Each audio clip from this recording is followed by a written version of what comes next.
نحن نتحدى أهل البدع والأهواء، أهل البدع العقائدية وأهل البدع السياسية.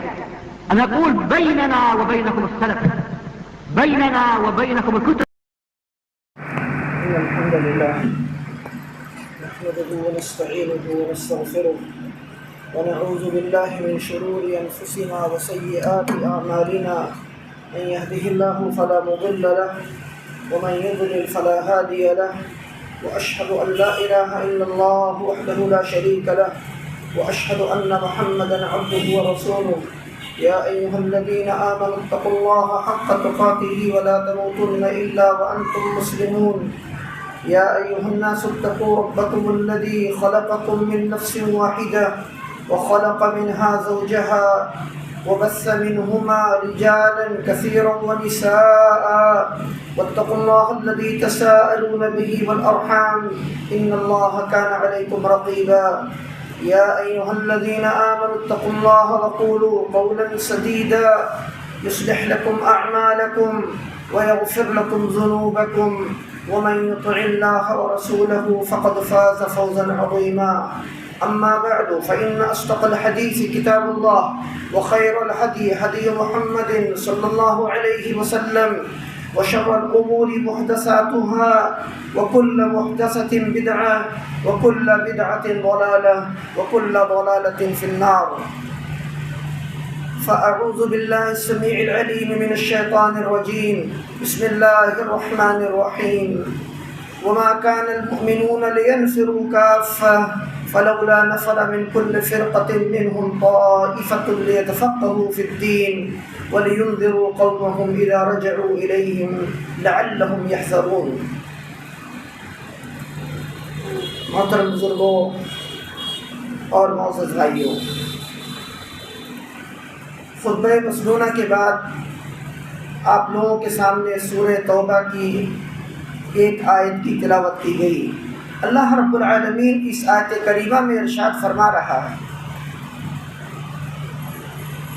کہ وَمَا كَانَ الْمُؤْمِنُونَ لِيَنْفِرُوا كَافَّةً، جس کا خلاصہ یہ ہے کہ ایسا نہیں ہو سکتا کہ تمام کے تمام ایمان والے علم حاصل کرنے اور جہاد کے راستے میں نکل جائیں۔ تو وہ لوگ یہ کیوں نہیں کرتے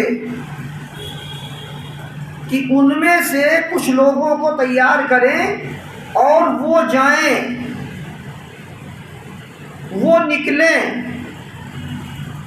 اور نکلنے کے بعد کچھ لوگ علم حاصل کریں، اور جب وہ واپس ہوں تو ان لوگوں کو سکھائیں اور بتائیں،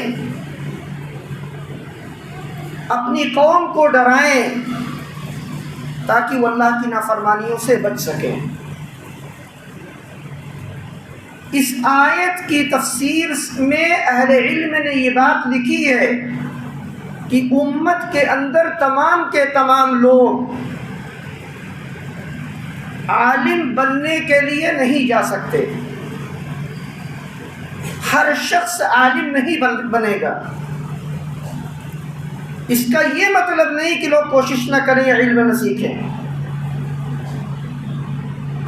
تو جب سب لوگ نہیں بن سکتے ہیں تو اتنے لوگوں کو تیار کرنا چاہیے جو شریعت کا علم حاصل کریں اور واپس آ کے ہم کو سکھائیں۔ جیسے دنیا کے علوم میں ہم اپنے بچوں کو لگاتے ہیں کہ کوئی ڈاکٹر بنے، کوئی انجینئر بنے، اور اس کے بعد فنون میں لگاتے ہیں۔ فنون سے میری مراد ہے کہ کچھ لوگ ایسے ہوں جو بجلی کا کام جانے، کچھ لوگ اسپیکر بنائیں، کچھ مسجد کے اسپیکر خراب کرنے والے تیار ہو جائیں،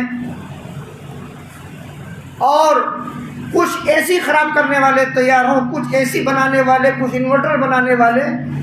یہ فنون ہے، تو ان کے بھی سیکھنے والے ہوتے ہیں، ان کو بھی تیار کیا جائے، اور یہ سب فرض کفایہ والا علم ہے۔ دیکھیے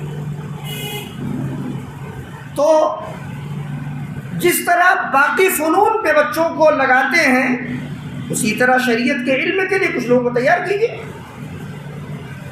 ان کی ذمہ داری جب وہ واپس آئیں تو لوگوں کو دین کی باتیں بتائیں اور سکھائیں تاکہ وہ قیامت کی تیاری کریں. اور اس کا سیکھنا سکھانا زیادہ ضروری کیونکہ اس کا تعلق ہمیشہ کی جنت اور جہنم کے ساتھ ہے. اگر آپ نے کسی کو بجلی سکھانے بنانے کا علم سکھا دیا، فن سکھا دیا، تو ظاہر بات ہے آپ کے گھر میں ایک لائٹ، ایک بلب، ایک پنکھا ٹھیک کر دے گا. سال 2 سال کے بعد پھر وہ خراب ہو جائے گا. بجلی نہیں رہے گی، پنکھا جل جائے گا تو بھی انسان زندہ رہ جائے گا. لیکن جس نے قیامت کے دن نجات کا علم نہیں حاصل کیا وہ ہمیشہ کی جہنم میں چلا جائے گا. بہت خطرناک معاملہ ہے. اب اس آیت کا بنیاد بنا کے ذہن میں رکھیے. یہیں سے چند باتیں جو بطور وصیت کے ہیں آج ان کو آپ کو مختصراً بتا دیتا ہوں. پہلی بات، اللہ رب العالمین نے کسی بھی مخلوق پر حرام قرار دیا ہے کہ وہ شریعت کا علم حاصل کیے بغیر کسی مسئلے پہ عمل کرے. آپ کو عمل کرنا ہے، آپ کو ایک عبادت کرنی ہے، پہلے آپ اس کے بارے میں علم حاصل کیجیے. پتہ کیجیے کہ یہ نماز کیسے پڑھنی ہے. صلاۃ التسبیح ہے، جنازے کی نماز ہے. کتنے لوگوں سے میں نے پوچھا جو بہت قابل بنتے ہیں،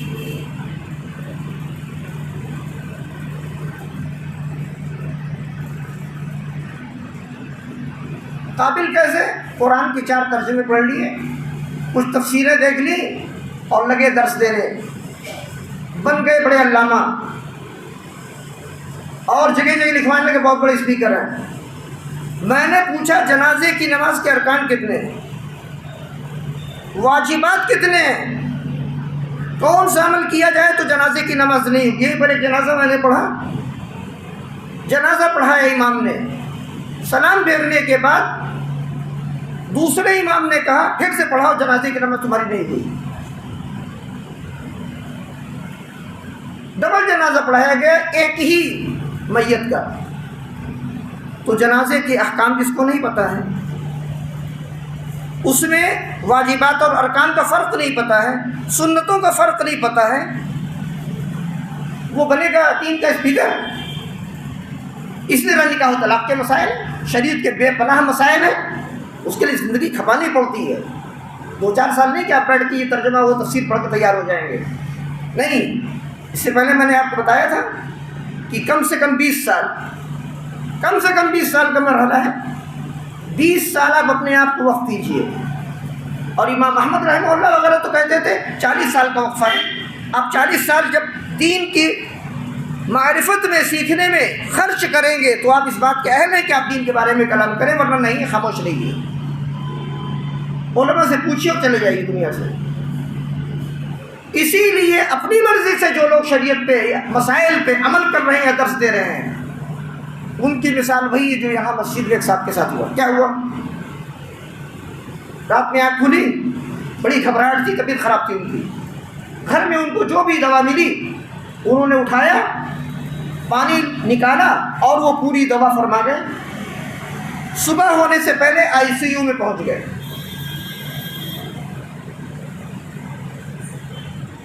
کیونکہ آپ نے دوا کے فن سے، بیماری علاج کے جاننے والے ڈاکٹر جس کا جانکار ہے اس سے آپ نے رجوع نہیں کیا، تو یہ حشر ہوا ان کا. دین کے مسائل میں، شریعت کے مسائل میں جب انسان علماء کی طرف، اہل علم کی طرف رجوع نہیں کرے گا تو کہاں پہنچے گا؟ وہ جہنم کے ICU میں پہنچ جائے گا. یاد رکھیے گا یہ سب آپ کو کسی کتاب میں نہیں ملیں گے. یہ الفاظ یہاں گڑھے جاتے ہیں کھڑے کھڑے. الحمدللہ جہنم کے ICU میں پہنچ جائے گا وہ. اور وہاں سے پھر آپ کو پتہ ہے کہ وہاں کیا کیا ہوتا ہے. اس تفصیل کا موقع یہ نہیں ہے، دنیا میں بھی آپ نے دیکھا ہوگا. آپ جا کر پوچھ لیجئے ڈاکٹر سے جو آنکھ کا ڈاکٹر ہے، جب اسے دل کی تکلیف ہوتی ہے یا اس کے ماں باپ کو ہوتی ہے تو کیا وہ خود علاج کرتا ہے؟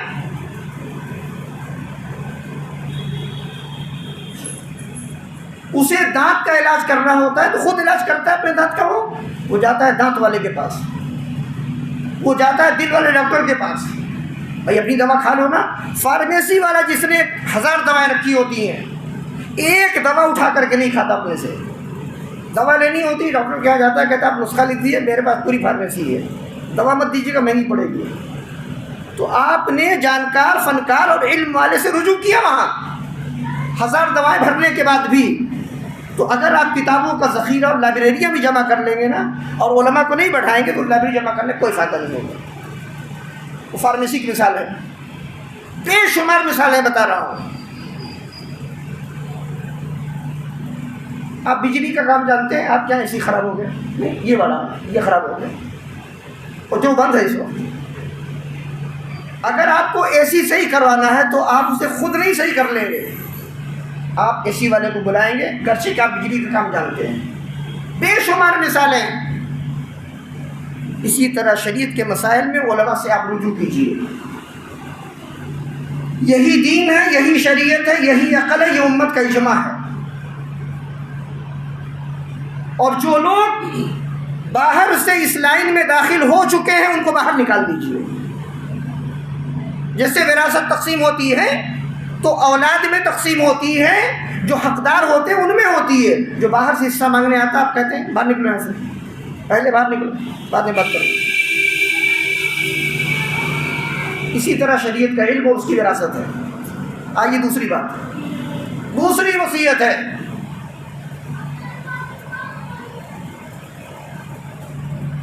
نبی کریم صلی اللہ علیہ وسلم کی عظمت، آپ کی رسالت سے متعلق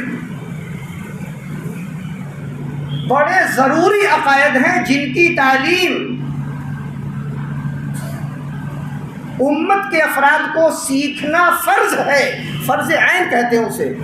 باپ، بیٹا، بوڑھا، عورت، بچے، چھوٹے بڑے سب پر فرض ہے۔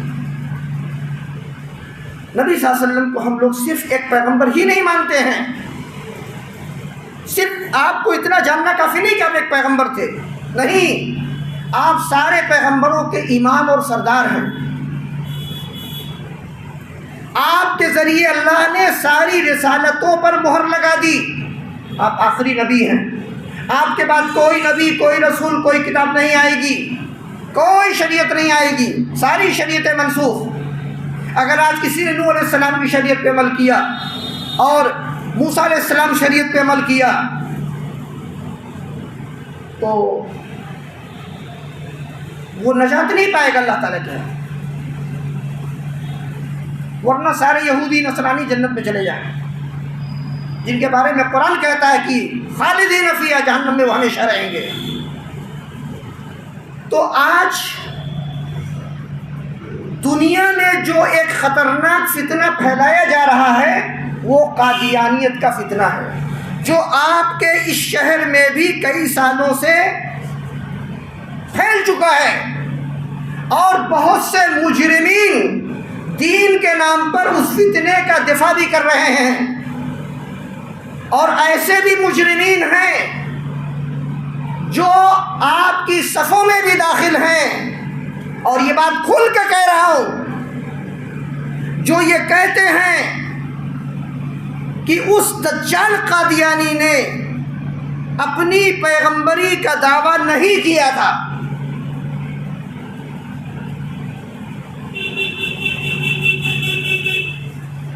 جبکہ پوری امت کا اجماع ہے کہ اس نے نبوت کا دعویٰ کیا اور وہ اسلام سے خارج ہے اور ہمیشہ کی جہنم میں ہے، وہ اور اس کے تمام پیروکار، اور آپ کی صف میں اس کا دفاع کرنے والے پیدا ہو گئے ہیں۔ تو کون سا دین، عقیدہ آپ لوگ سیکھتے، میں پوچھ رہا ہوں؟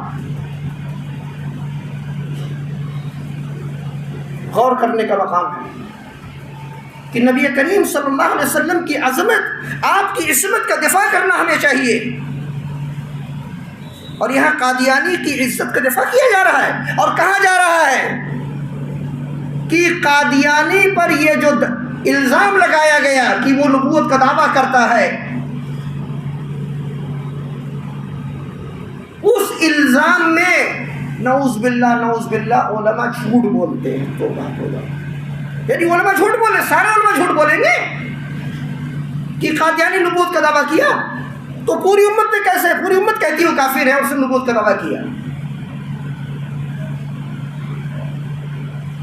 اور پڑوسی ملک میں قانون بنا ہوا ہے کہ کوئی قادیانی اپنے پاسپورٹ کے ساتھ، کسی بھی کاغذ کے ساتھ، آدھار کے ساتھ مسلمان نہیں لکھ سکتا ہے، نہیں لکھے گا. اذان نہیں دے سکتے، وہ اپنی مسجدوں کو عبادت گاہ کا نام دیں گے، مسجد کا نام نہیں دے سکتے، جائز نہیں ہے.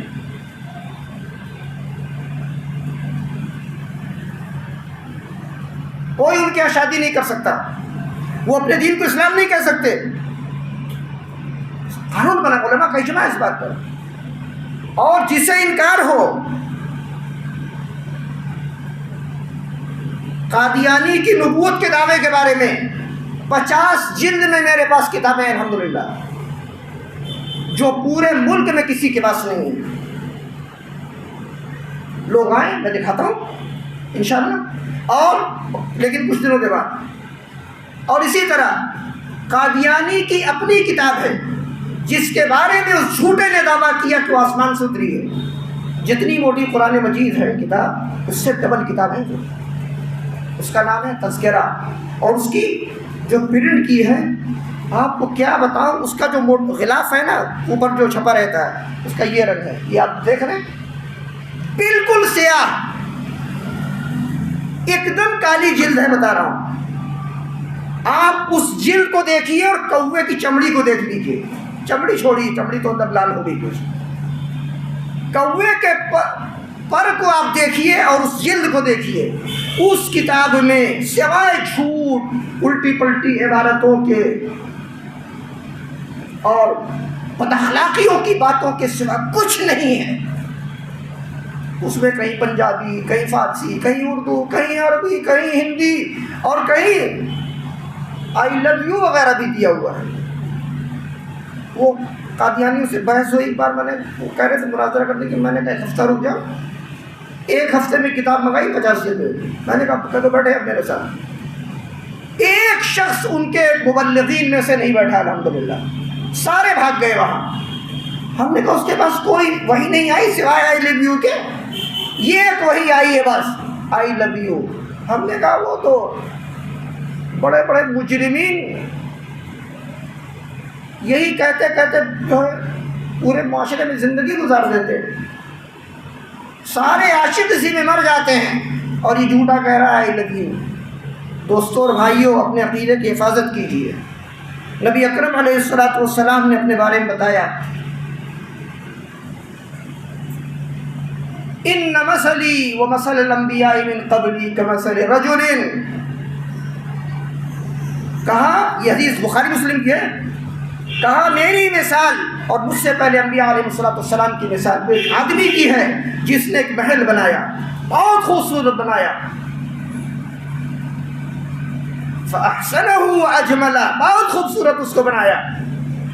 اس کے کونے پہ اس نے کیا کیا کہ ایک اینٹ نہیں لگائی، ایک اینٹ وہاں چھوڑ دی. لوگ وہاں سے گزرتے محل کے چاروں طرف سے، فَجَعَلُوا يَعْجَبُونَ، بہت خوش ہوتے، بہت شاندار محل ہے، بہت خوبصورت مکان ہے، اور کہتے لولا هذه اللبنہ، یہ جو ایک اینٹ کی کمی ہے نا، اگر یہ لگا دی جائے تو محل پورا مکمل ہو جائے گا. آپ نے کیا فرمایا؟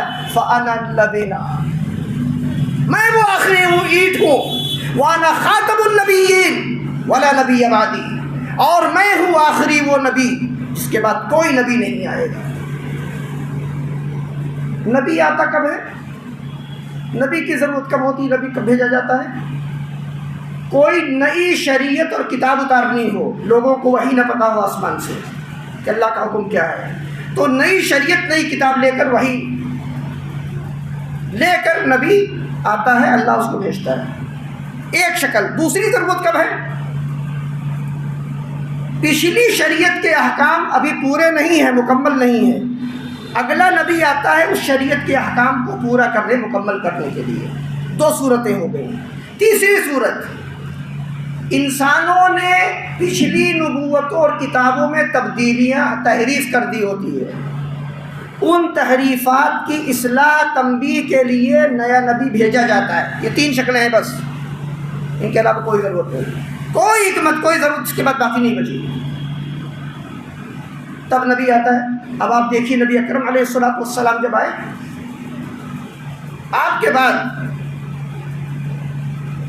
جب آپ آئے پچھلی شریعت اور کتابوں کو آپ نے مکمل کر دیا، اور قرآن میں اللہ نے اتار دیا الیوم اکملت لکم دینکم، آج میں نے تمہارا دین مکمل کر دیا۔ مکمل کرنے کے بعد کیا باقی بچا؟ کچھ نہیں۔ جب مکمل کر دیا تو کسی نئے نبی کیا ضرورت ہوگی؟ اور دین میں کوئی تبدیلی نہیں ہو سکتی۔ اللہ نے حفاظت کا وعدہ دیا ہے قرآن و حدیث کی، انا نحن نزلنا الذکر وانا لہ لحافظون، اللہ نے وعدہ لیا، تبدیلی ہو نہیں سکتی، تعریف ہو نہیں سکتی ہے، تب کیوں نبی آئے گا؟ اس کے بعد پنجاب کے دجال سے پوچھا گیا کہ تمہاری ضرورت امت کو، انسانیت کو کیوں پڑی؟ کہنے لگا اصل میں امت بہت بگڑ گئی ہے، وہ بے نمازی ہو گئے، دین بے دین ہو گئے، لوگ ایسے ہیں ویسے، یعنی امت کی اصلاح کی ضرورت ہے۔ تو اصلاح کے لیے ایک نئے نبی کی ضرورت ہے۔ اس سے بتایا کہ اللہ کے بندے، اصلاح کے لیے نبی صلی اللہ علیہ وسلم نے بتایا کہ میرے بعد علماء پیدا ہوں گے، ان العلماء ورثۃ الانبیاء، مجددین اللہ پیدا کرے گا، وہ اصلاح کا کام کریں گے۔ تو تم کہاں سے چلے آئے وراثت حصہ بٹانے کے لیے؟ وہ جتنے برادر مطالبین حصہ بٹانے آئے تھے نا، اسی مرزا قادیانی حصہ بٹانے آئے پیغمبری کے اندر۔ اسے بتایا کہ تمہاری یہاں کوئی ضرورت نہیں، اپنا جو ہے وہ جھولا اٹھاؤ اور خالی جھولا لے کر چلتے بنو۔ اس لیے آپ لوگوں کو بتا رہا ہوں کہ اپنے عقائد کو بیٹھ کے سیکھیے، کیونکہ عقائد کی اصلاح سے ہی نجات ہے ہماری۔ اور نبی صلی اللہ علیہ وسلم کے بعد کوئی نبی نہیں ہے۔ جو دعویٰ کرے گا وہ جھوٹا ہے، وہ دجال ہے۔ میں نے بتایا تھا آپ کو اس سے پہلے کہ اگر اسلامی حکومت قائم ہو تو اس سے سوال کیے بغیر، توبہ کروائے بغیر گردن اتار دینا فرض ہے، لیکن یہ کون کرے گا؟ یہ حاکم کا کام ہے، عوام کا کام نہیں ہے۔ اس بات کو یاد رکھیے۔ وآخر دعوانا ان الحمد للہ رب العالمین۔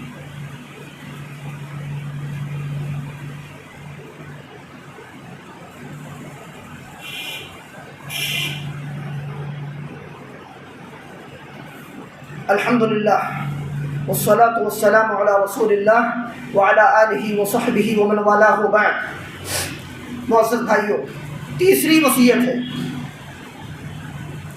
اس دنیا میں آئے ہیں آخرت کی تیاری کے لیے، ہمیں دنیا میں بھیجا گیا ہے آخرت کو سنوارنے کے لیے۔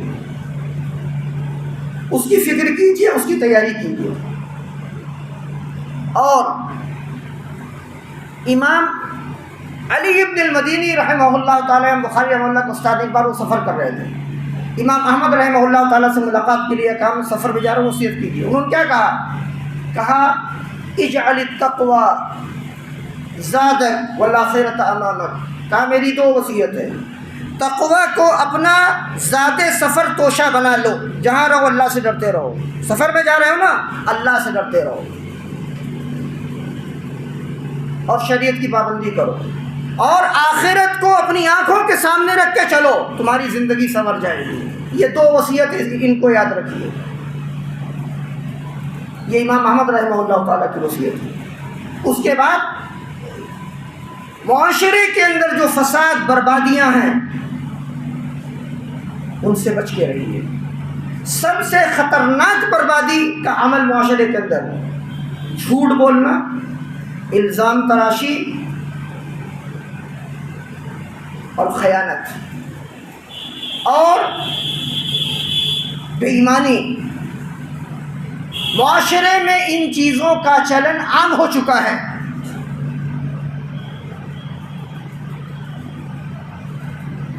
جھوٹے کا انجام جہنم کے اندر جو ICU ہے وہ ہے، بتایا نبی صلی اللہ علیہ وسلم نے، صحیح مسلم کی حدیث ہے۔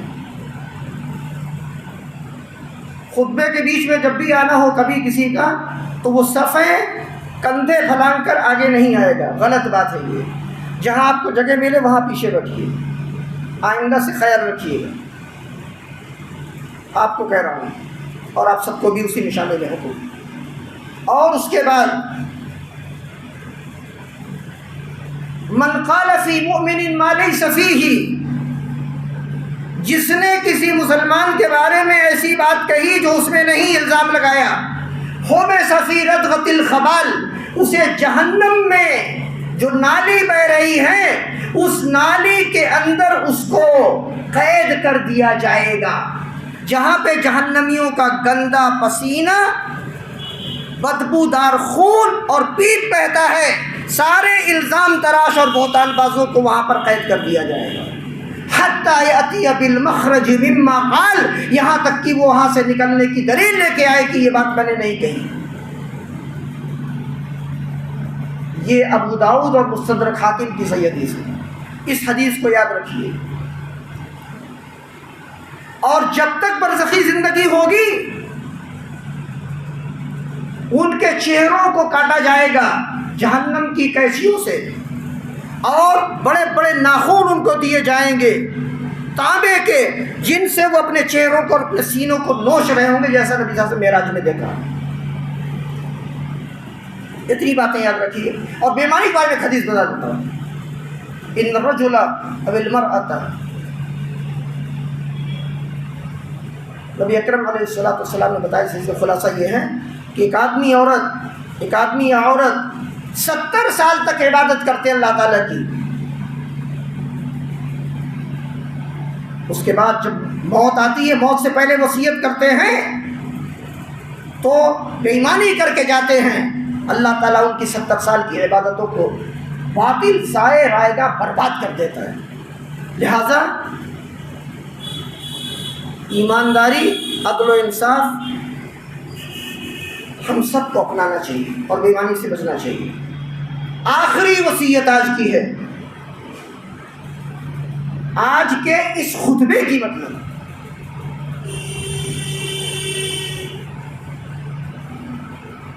نبی کریم صلی اللہ علیہ وسلم نے یہ بات بتائی کہ موت سے پہلے شیطان انسان کے پاس آتا ہے اور اس سے اس کا ایمان چھیننے کی کوشش کرتا ہے، اور یہ ہر ایک کے ساتھ ہوتا ہے سوائے پیغمبر کے۔ یہ سب پر پیالہ پیش کیا جاتا ہے دین سے مرتد ہونے کا، یاد رکھیے گا اس بات کو۔ سکرات ہر ایک کی اپنی ہوتی ہے، وہ خود جھیلے گا، دوسرے کو بتا نہیں سکتا اسے کیا ہو رہا ہے، لیکن ایمان پر ثابت قدمی کی دعا ہمیشہ کرنی چاہیے، اور خاتمہ بالخیر کی دعا کرنی چاہیے، اور وہ بدعمالیاں، وہ گناہ جو زندگی میں انسان کرتا ہے، وہ خاتمہ بالسوء کرواتے ہیں، وہ سبب بنتے ہیں برے خاتمے کا، کہ انسان سے توفیق کلمہ پڑھنے کی، ایمان کی چھین لی جاتی ہے، اللہ مدد نہیں کرتا ہے۔ اور شیطان جب آتا ہے اور وہ پانی پیش کرتا ہے کٹورا ٹھنڈا، کہتا ہے پی لو، کہتا ہے نہیں، کہتا ہے کلمہ پڑھ لو پہلے کفر کا، یہودی بن جاؤ، نصرانی بن جاؤ تو میں تمہیں پانی پلا دوں گا۔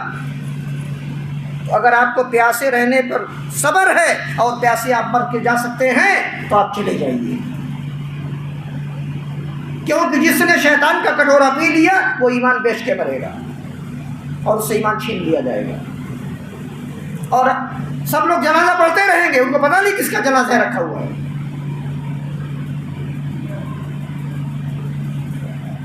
اس کی تیاری کیجیے، موت کی تیاری موت سے پہلے۔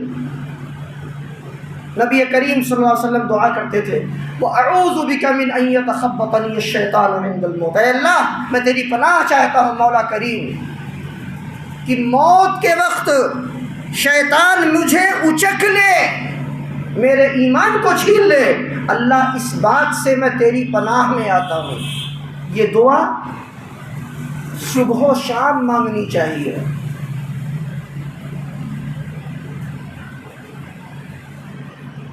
اتنی باتیں یاد رکھیے، انشاءاللہ دنیا سے لے کر آخرت تک یہ باتیں کام میں آئیں گی اگر ہم ان کو یاد رکھیں گے اور ان پر عمل کریں گے۔